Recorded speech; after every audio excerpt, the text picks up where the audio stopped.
ప్రభు నామమునకు మహిమ కలుగును గాక. బాగున్నారా? ఈ ఉదయకాల సమయంలో దేవుని మహాకృపను బట్టి మేమంతా కూడా బాగున్నాం. మీ కొరకు ప్రార్థన చేస్తూ ఉన్నాం.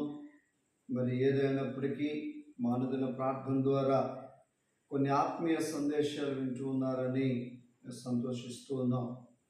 పిల్లలు, తల్లులు చాలా మీ యొక్క ప్రయాస ఈ 2 నెలలు, ఎందుకంటే పిల్లలు పరీక్షలు రాస్తుంటే తల్లిదండ్రులకు టెన్షను, అలాగే పిల్లలకు కూడా టెన్షను. కనుక ఈ పరిస్థితిలో మీరు టెన్షన్ పడకూడదని, మీరు ఎప్పుడు కూడా చక్కగా దేవుని కృపలో ఉండాలని మీ కొరకు ప్రార్థన చేస్తూ ఉన్నాం. అమ్మా, బైబిల్ చదవండి, తల్లి ప్రార్థన చేయండి, దేవుడే మనకి కార్యం చేస్తాడు. ఎందుకంటే దేవుడు అట్టి కార్యాలు చేసే దేవుడు. అర్థమవుతుందండి?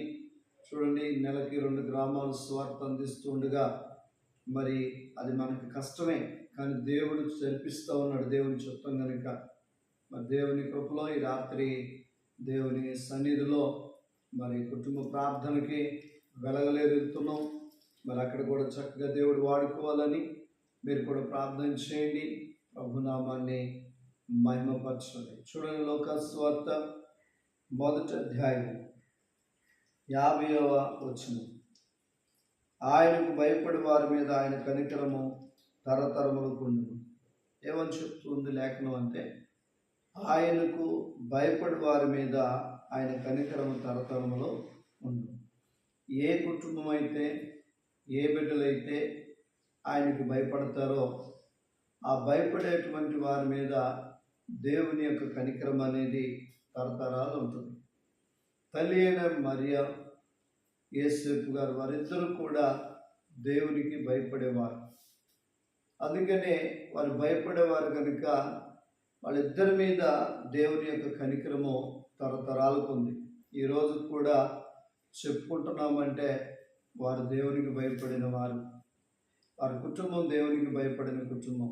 కనుక ఈరోజు దేవుని కనికరం లేకుండా మనుషుల కనికరం ఎంతసేపు ఉంటుందండి? మనుషులు మన మీద కనికరిస్తే 1 రోజు కనికరిస్తారు, 2 రోజులు కనికరించి కోరేస్తారు, 3 రోజులు కనికరించి భోజనం పెడతారు, తర్వాత 3వ రోజు చుట్టమైన వేరేగానే ఉంటుందంట. కనుక దేవుడు కనికరిస్తే ఆయన కనికరం అంట తరతరాలు ఉంటుందంట. ఎప్పటి వరకు? తరతరాలు. ఎస్తేర్ని కనికరించాడు, నిజమే, తరతరాలు చెప్పుకోగలుగుతున్నాం. అలాగే రూతమ్మ హృదయమిట్లరా దేవునికి భయపడింది, ఆమె కూడా తరతరాలు సంతోషించింది ఆ కుటుంబం. కనుక ఈరోజు మీరు తెలుసుకోవాల్సినటువంటి ఒక క్రొత్త కోణం ఏంటి అంటే, దేవునికి భయపడండి, అప్పుడు ఆయన కనికరిస్తాడు. ఆయన కనికరం తరతరాలు ఉంటుంది. నీ తర్వాత తరము కూడా క్షేమస్థితిలో ఉంటారు. కనుక భయం లేని భక్తి, భయం లేని ప్రార్థన, భయం లేనటువంటి ఉపవాసం, భయం లేనటువంటి చేయకండి, అది అనవసరం. భయపడితేనే, దేవునికి భయపడి చేసినప్పుడే దేవుడి కార్యం చేస్తాడు. దేవుడు ఈ మాటలు దీవించిన గాక. ప్రార్థన చేస్తున్నాం. పరిశుద్ధుడా, ప్రేమ కలిగిన దేవా, నీ ఉన్నతమైన ఘనమైన శ్రేష్టమైన నామాన్ని బట్టి వందనాలు. ఈ ఉదయం లేచి ప్రార్థన చేసుకుని కృపించారు. ఈ వర్తమానమైన బిడ్డలు దీవించండి.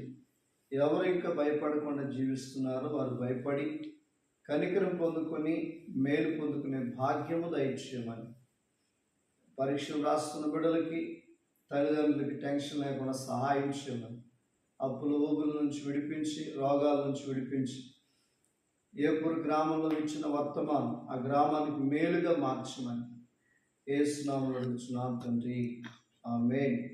God bless you. Thank you all.